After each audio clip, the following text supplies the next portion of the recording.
Hello, everyone. I'm so happy to have you with me today because we're about to dive into a special story. One about resilience, growth, and the power of self-discovery. Get ready because the story of Red is one that will inspire you to never give up, no matter how tough things get. Red wasn't the most noticed in her world. In fact, she was often overlooked. But what people didn't realize was her quiet strength. In a mansion full of jealous monsters and cruel rules, Red found a way to rise above, proving that no matter how small or quiet you may seem, you have the power to change your fate. Have you ever felt like you were treated unfairly just because you were different? Maybe you had to fight for what was rightfully yours? Well, Red knows exactly how that feels, and tonight, we're going to see how she rises above it all. Let's begin the story of Red's incredible journey, where numbers and power may control the mansion, but not her spirit. In a far-off land where rolling pastel hills met sparkling rivers, there stood the grand monster mansion, a sprawling enchanted palace with towering stone arches, stained glass windows in jeweled tones, and lush hanging gardens that whispered with ancient magic. But within these magnificent walls, life ran not on kindness or laughter. It ran on numbers.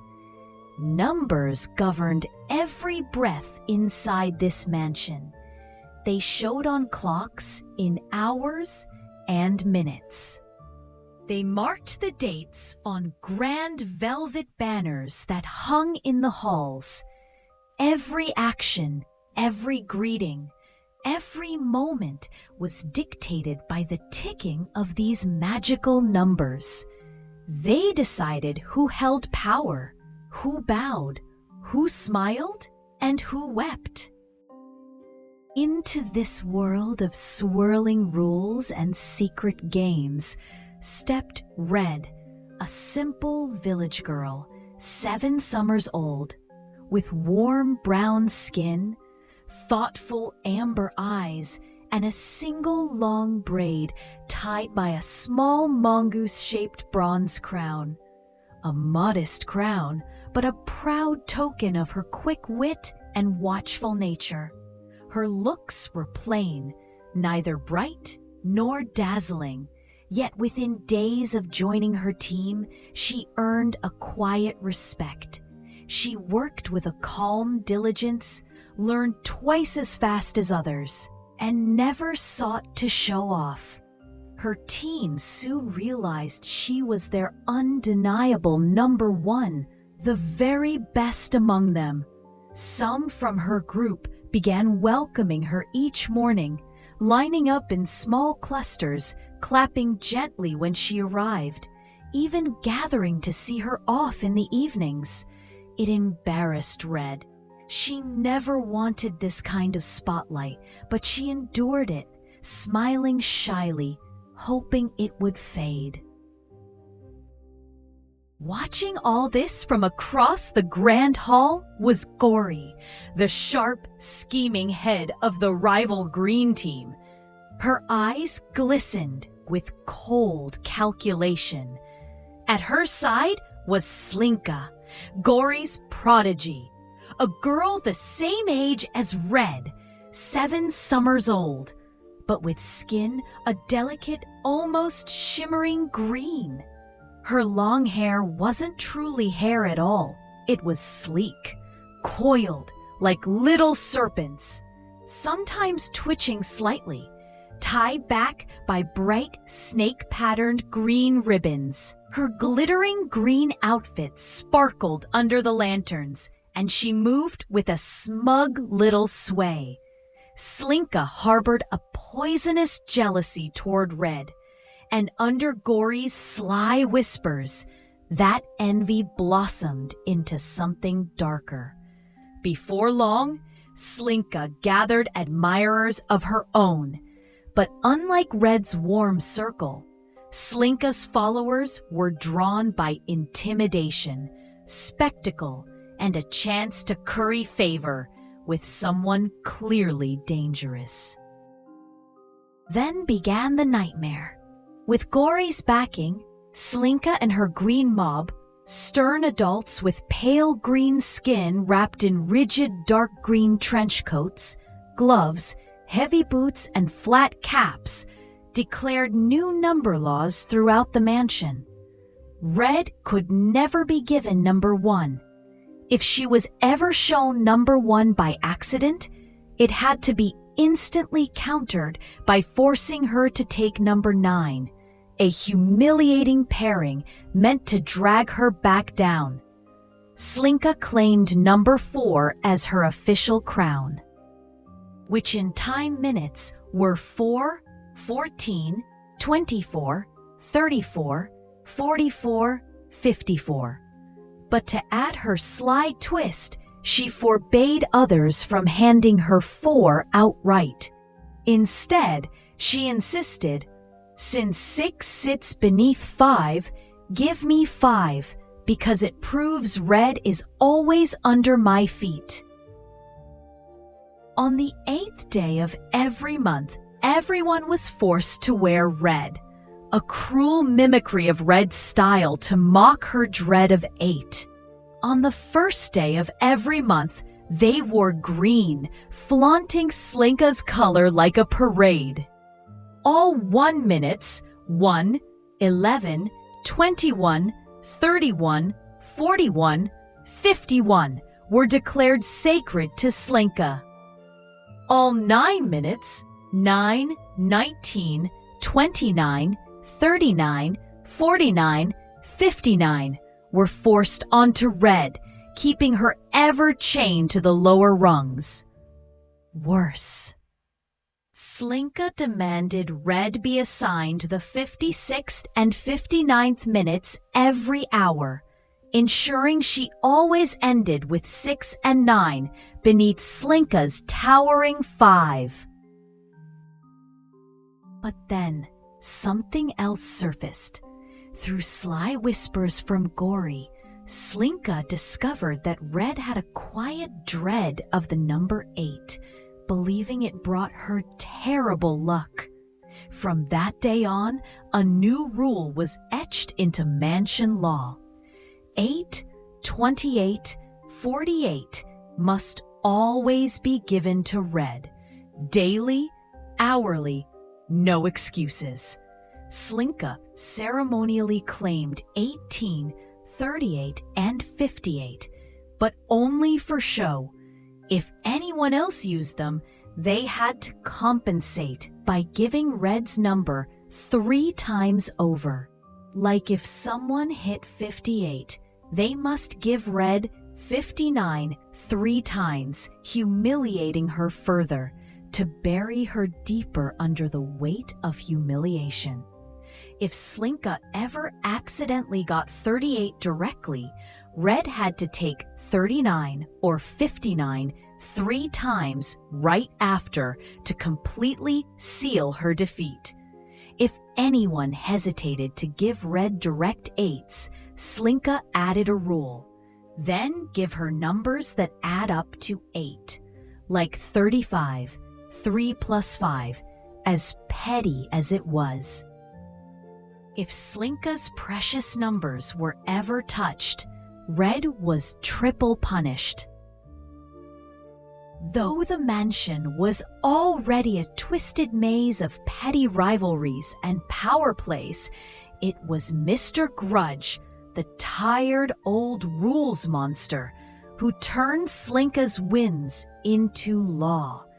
Each time Slinka smirked and demanded a new decree, like Red must carry the burden of the hated 8, or that every first minute belonged to her alone, it was Mr. Grudge who scratched these cruelties onto parchment, stamping them with a heavy seal from his battered clipboard. His scornful eyes barely lifted from the page, even as Red's quiet hope dimmed a little more with every new proclamation. Today's rule is, Slinka says she'll take 18, 38, and 58, but no one should actually give them to her. It's just for show. If anyone does give them, then Red has to take 59 3 times, right at the last minutes of the hour. That's how Slinka makes sure Red always ends up at the very bottom. Mr. Grudge's raspy voice would announce these mandates in the grand hall, echoing through stained glass and ivy-clad arches. With each rule, the green mob would grin with cruel delight. Slinka would curl her snake-like hair tighter in triumph. Meanwhile, Red demanded a small revenge. If you insist on giving me 9, then Slinka should also take 8 and 10, the number just before and after my hated 9, so she can taste her own twisted logic. But the green mob became more furious and started attacking Red. Red was not blind. Though she never directly confronted these games, her intuition traced every poisonous thread. Each day she continued her work flawlessly, hoping the mansion seniors would eventually put a stop to Slinka's schemes. But things only grew worse. The green mob became more rigid. Slinka stayed until dawn many days, just to ensure her rules were followed, standing in the halls, arms crossed. Her snake hair hissing approval whenever her petty decrees were obeyed. Yet Red kept her calm, even as Gory plotted with Mr. Grudge to deepen Slinka's power. Red quietly studied everything. She watched the patterns. She saw how the numbers stacked. Through all this, Red never lost her calm. Inside, it gnawed at her. The smirks, the whispered taunts, the constant forced greetings to Slinka's numbers. But she told herself that one day, the seniors of the mansion would see this nonsense and restore balance. She even countered with her own clever logic. If 6 lies beneath 5, then surely 5 is truly Slinka's, holding her high. And if 9 lies beneath 8, then 8 truly belongs to Slinka all the while. Slinka heard this and was rattled, if only for a moment. Her grin returned quickly.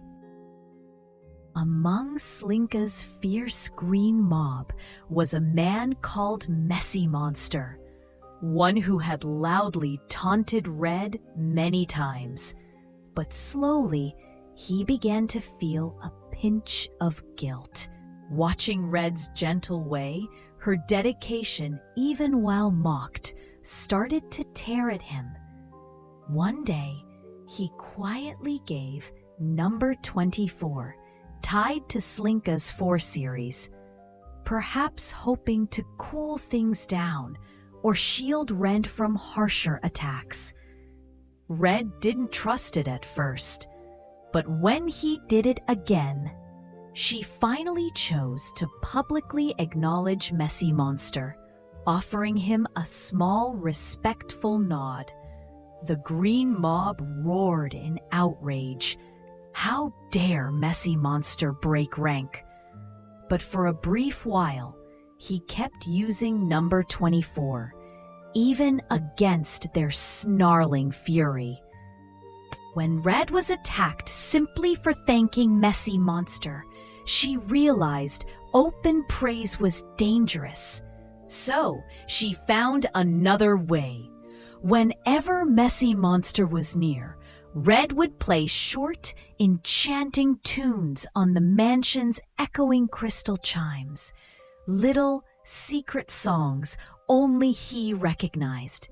It was her way of saying, "Thank you for standing by me, if only for a moment."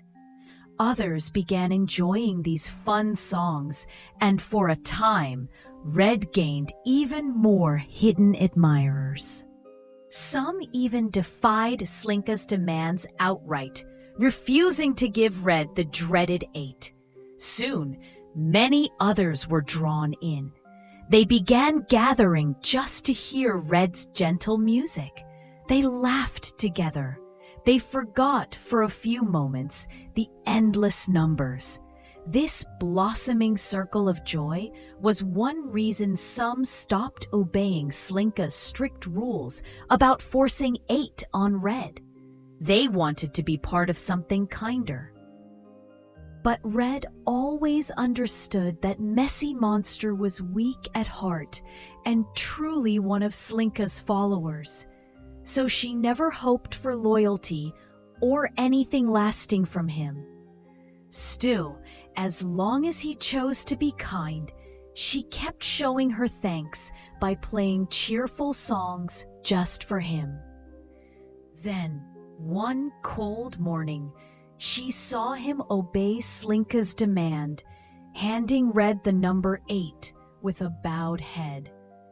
Her heart broke.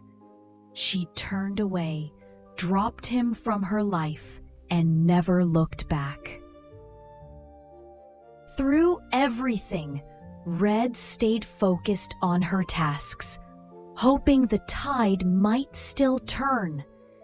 Then came the disastrous moment. At the 51st minute, a time sacred to Slinka's number 1 series, 1, 11, 21, 31, 41, 51, Red accidentally triggered a simple action. The green mob exploded, accusing her of trying to steal Slinka's crown. They demanded she be punished with 58, tied to images of a butcher slicing into a lamb, a grotesque promise of her ruin.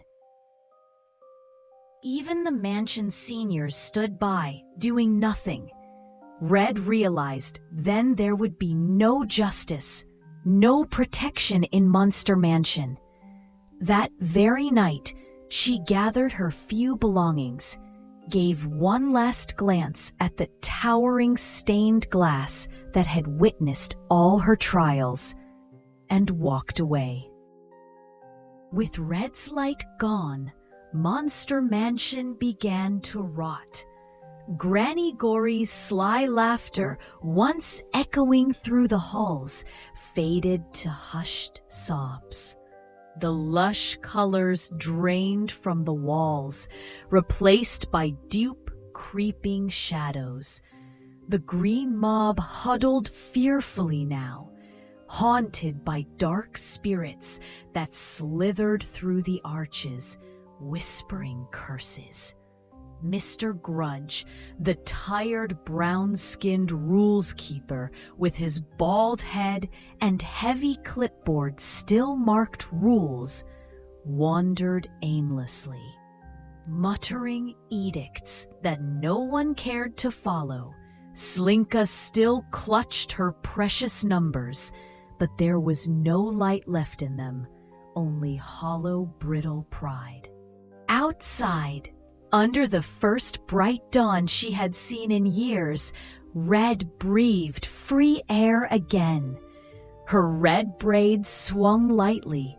Her mongoose crown gleamed with soft defiance. After leaving the Monster Mansion, Red found peace in simple joys. She spent her days tending to a little garden, watching bright flowers bloom under her care. She read many books, learned new things, and let her curious mind grow wiser. Even though her past was heavy, Red's heart stayed hopeful, believing that kinder, brighter days were waiting just ahead. Inside Monster Mansion, shadows ruled forever. The numbers still ticked, but they led only to emptiness. It stood as a chilling monument to what happens when cruelty and petty envy matter more than hearts. After leaving the Monster Mansion, Red was confident that her skills and hard work would eventually be recognized and that new opportunities would come her way. However, what she didn't know was that Messy Monster, the cursed figure from her past, was secretly following her and trying to sabotage her every move. Without her realizing, he took control of her life, blocking every opportunity she received. When she was drained, exhausted, and on the verge of giving up, he would occasionally let a few opportunities slip through, only to destroy them at the last moment when she was close to success. Red felt something was off, but she couldn't pinpoint it. It wasn't until a dream opportunity came along, something she had long waited for, that she realized the full extent of Messy Monster's interference. Just as she was about to claim it, he ruined it entirely. That's when Red knew that as long as Messy Monster continued to control her opportunities, success would always be out of her reach. Determined to stop him from controlling her life any further, Red made the bold decision to stop chasing after new opportunities altogether. Instead, she shifted her focus toward things that Messy Monster couldn't manipulate. She began creating stories and songs, sharing them with others, offering value that no one, especially Messy Monster, could take from her. But even as Messy Monster tried to destroy every little thing she did, Red pressed on. She would not let his cruelty stop her from continuing her journey. With unwavering resolve, she refused to give up. While new opportunities came her way, Messy Monster secretly sabotaged her, blocking chances and speaking ill of her to others. But Red, determined to not be silenced, reported him and took control of her future. She continued learning and improving, growing stronger with each challenge. Eventually, her persistence paid off. Supporters who valued her for who she truly was surrounded her, and her hard work was recognized. Red's final victory came not just in achieving her dreams, but in realizing that true success comes from believing in oneself. Her journey became an inspiration to others, and her songs shared her story of perseverance and growth. Now, as a well-known figure in her community, Red's kindness, integrity, and intelligence solidified her place in the world. She knew the challenges she faced had only made her stronger, and a future was bright with endless possibilities. The end.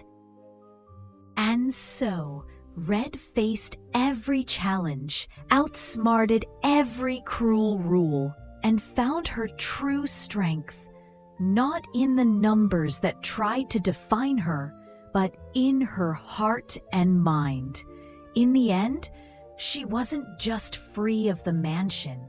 She was free to be whoever she wanted to be, and no one could take that away from her. What a journey it's been, right? Red didn't let the obstacles hold her back, and neither should we. It's a powerful reminder that no matter how many people try to control us, we always have the power to choose our own path. What part of Red's journey stood out to you the most? Was it her patience? Her strength when others tried to tear her down? Or maybe her quiet intelligence that helped her find a way to overcome it all? Next time you feel like the world is trying to box you in, remember Red, a girl who fought not with anger, but with wisdom, resilience, and a kind heart. You have that same power inside of you.